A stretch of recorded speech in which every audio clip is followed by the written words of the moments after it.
कर्मचारी वर्गान फाटल्या 5-6 दिसांनी सुमार 15 ते 17 वरां काम करून एकूण 17 लाख रुपयांची रिकव्हरी केल्या। हे खातीर मडगांव नगरपालिकेचो नगराध्यक्ष दामोदर शिरोडकारान कर्मचाऱ्यांची तोखणाय केली।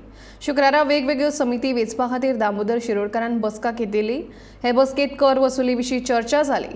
मडगांव शारांत सुमार 40% दुकानां वेपार परवानो नासतना चलतात अशी माहिती ह्या बसकेत उक्ताडार आयली।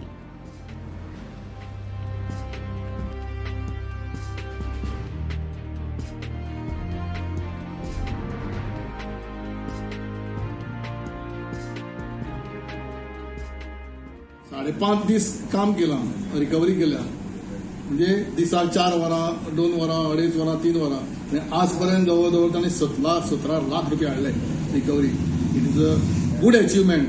हांव कावन्सिला वतीन हे स्टाफाचें अभिनंदन हें करता, कारण अशेंच ताणें काम करचें। हांव एश्योरय करता तांकां स्टाफाक, कारण रिकव्हरीचेर सदांच सगळे लोक उलयतात, आनी रिकव्हरी 17 लाख बारीक पळयलें जाल्यार हांव बारीकांतल्यान बारीक हिशोब बारीक पळयलें जाल्यार अवघे जवळ 15 ते 16 तास ताणें काम केलां। दीस 5 दीस जावं पूण 14 ते 15 तासच ताणें काम केलां। 14 ते 15 तास काम करून 17 लाख रुपये ताणें हाडल्यात। So focus now totally focus on this recovery. 40% premises अशें आहा की ताणें ट्रेडींग लायसन्स घेवना मडगांवा भितर। सो तोय प्रोसेस आमचो चालू आसा।